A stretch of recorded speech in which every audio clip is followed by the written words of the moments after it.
Imam Abu Hanifah ya punya materi sedikit, muridnya ditanggung.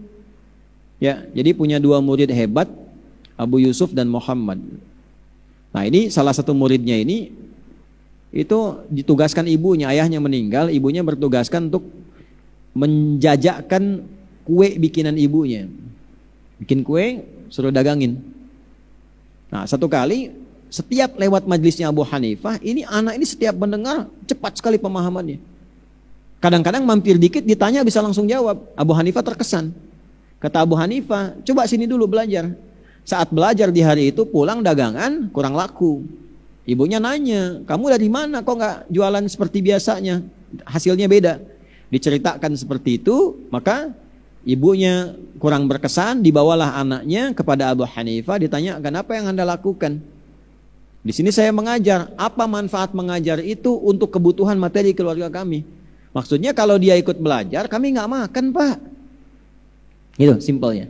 Dibalik sama Abu Hanifah, berapa yang didapatkan dari hasil jualan ini selama sebulan? Sekian. Kalau begitu, biarkan anak ini belajar dengan saya, ini hasil selama sebulan saya berikan. Ridho ibunya. Ya, ridho ibunya. Tanya dulu tapi, ya. Jadi kalau dia sekarang belajar, dapat apa ke depan? Nah ini, masih ada yang begitu tuh. Udah dapat bagiannya masih nanya, kan? Nah, tipikal begitu. Ya, maaf ya para perempuan. Ikut. Tapi memang dihiasi perempuan itu dengan kesenangan materi. Ya, nanti kalau kita ngaji di surat Saba itu saat masuk materi Bilqis dan Sulaiman di An-Naml ya, saat masuk itu, ya itu menarik tuh. Ya, Bilqis itu kan tadinya menjaga kehormatan, wibawa, ya kirim hadiah dulu. Begitu kemudian dikirim balik, dibalikin dan dijadikan besar istananya, ya kan? Tadinya kan masih ratu. Tapi begitu lihat istananya Sulaiman megah, terkesima dengan pesonanya, langsung saya dan Sulaiman mendekat kepada Allah katanya tuh, ya. Ya, pengen Sulaiman dan istananya. Jadi kalau dapat Sulaiman dapat istananya kan? Ya, coba lihat ngaji Qur'annya tuh, itu kalau kita baca senyumnya tuh senyum indah itu. Senyumnya indah.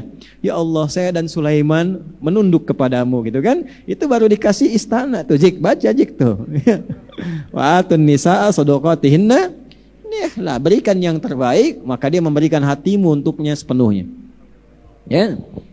Nah, saya balik memberikan hatimu untuknya sepenuhnya. Coba, maka sentuhlah ia tepat di hatinya, maka ia akan jadi milikmu untuk selamanya. Nah, jadi kadinya teh. Ayo, ya terakhir. Nah, ini itu pendekatan. Nah, jadi tadi gimana akhir kisahnya? Ibunya mengatakan, nanti ke depan jadi apa? Perhatikan nih, dahsyatnya Abu Hanifah. Ilmu ini akan mengantarkan ia makan fustuk di masa depannya. Fustuk itu makanan elit para raja. Ya, yang kalau kita umroh haji ada kacang paling enak tuh, itu fustuk. Ya, itu dulu dimakannya oleh parangan elit, para raja, bangsawan dan sebagainya. Setelah 40 tahun dari peristiwa itu, ternyata Abu Yusuf ini diangkat menjadi mufti besar istana yang khusus berada di samping raja. Maka saat sedang di samping raja diberikanlah fustuk itu kepada beliau. Menangislah beliau pada saat itu. Ditanya, ya imam, apa yang menyebabkan engkau menangis? Ma'abkak. Aku teringat kisah 40 tahun lalu saat guruku mengatakan di hadapan ibuku. Ya, anak ini akan makan fustuk, ya, dan itu terjadi kemudian hari. Nah itu jadi kalau kita menemukan guru-guru yang ikhlas itu, nah, belajarnya yang betul,